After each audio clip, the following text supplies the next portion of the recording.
Hi everyone, and welcome to the coverage of the second day's play from the Candidates Tournament 2011. There were some interesting encounters today. Unfortunately, we didn't see a kid from Radjabov, which was a bit disappointing. He answered Kramnik's d4 with d5, and it led to a fairly quiet game that ended up a draw, as did Gelfand against Mamedjarov and Grishuk against Aronian. However, there was one victory, and that's the game I decided to cover for this video. It occurred in the game between Veselin Topalov and Gata Kamsky.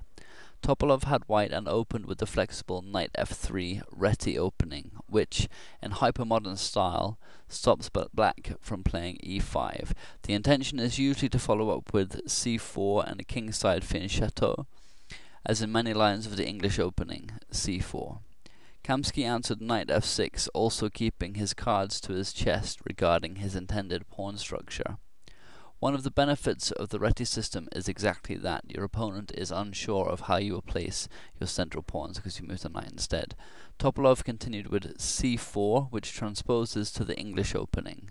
Kamsky continued development with g6, aiming of course for a fianchetto and control of the center with pieces as opposed to pawns.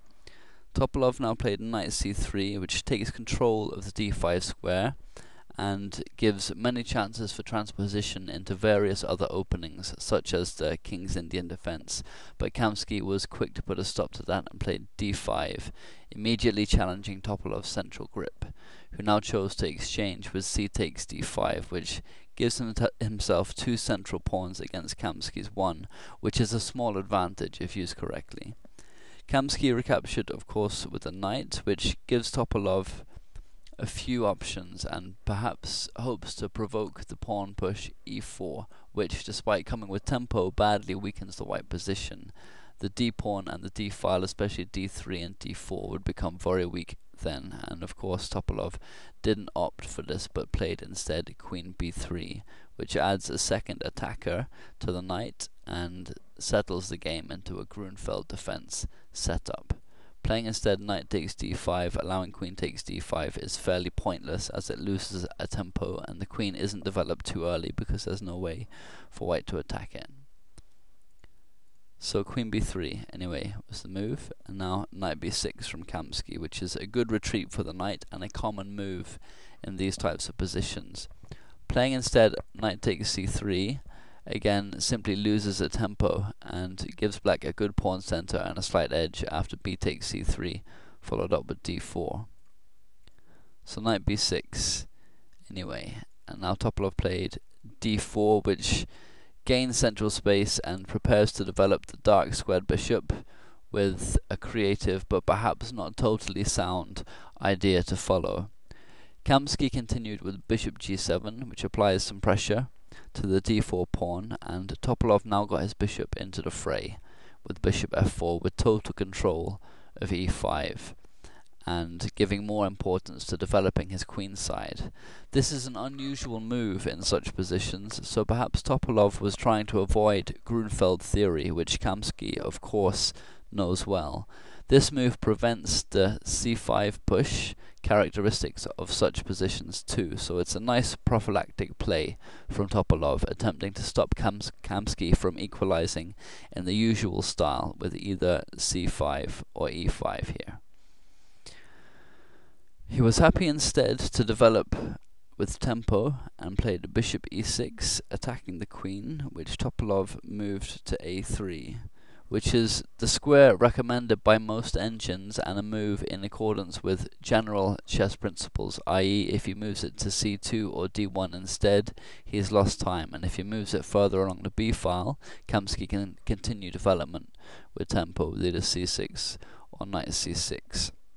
So that's obviously undesirable too. Next was knight c6, which is a normal developing move, again coming with tempo as white's d-pawn is attacked 3 times.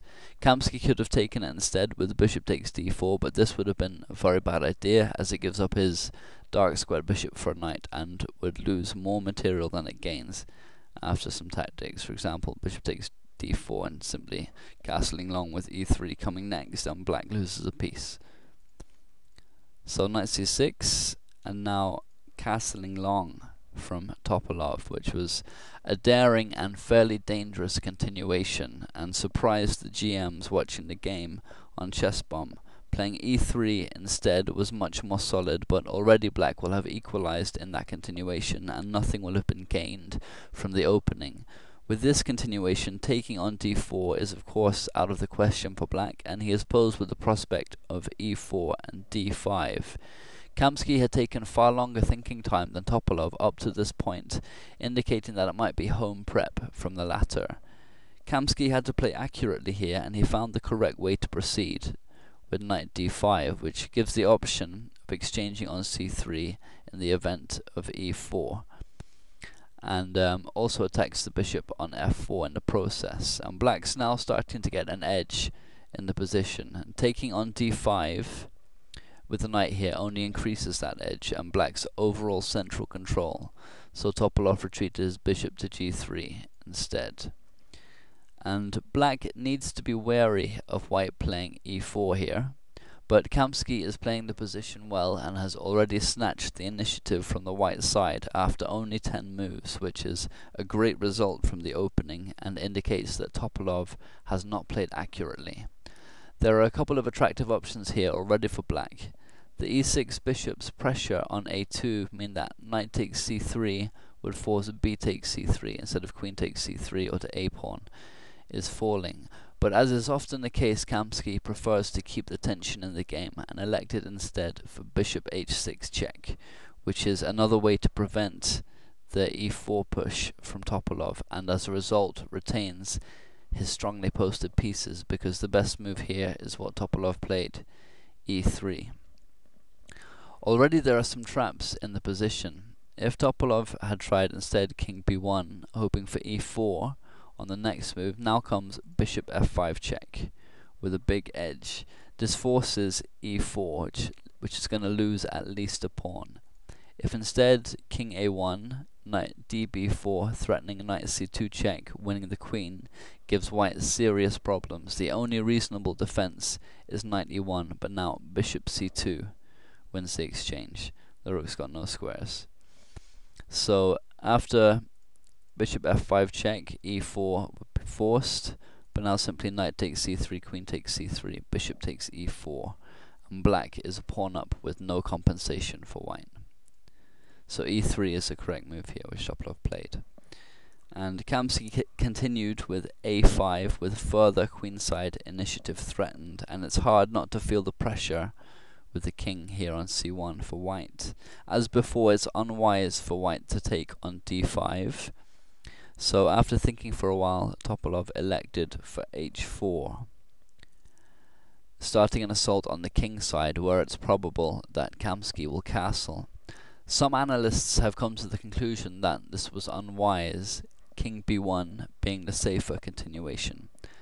Kamsky continued with knight cb4, threatening, amongst other things, knight takes c3, followed up after b takes c3 with knight takes a2 check.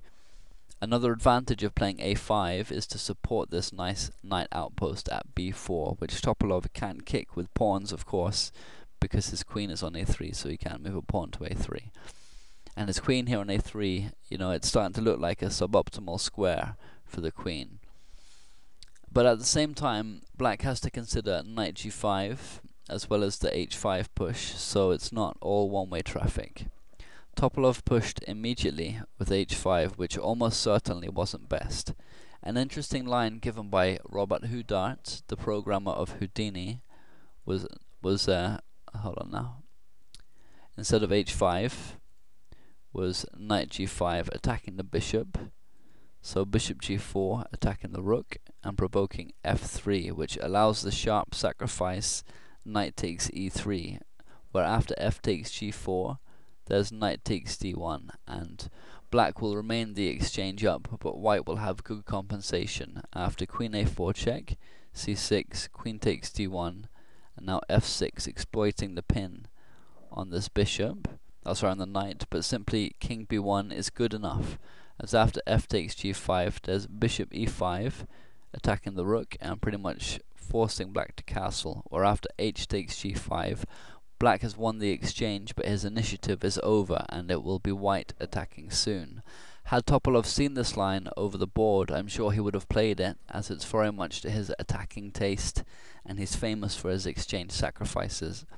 Play might continue bishop g7, bishop c4 check, and knight d5 with an unclear position, but the pressure is certainly gone from the white king, and there may be some attacking chances for the white side.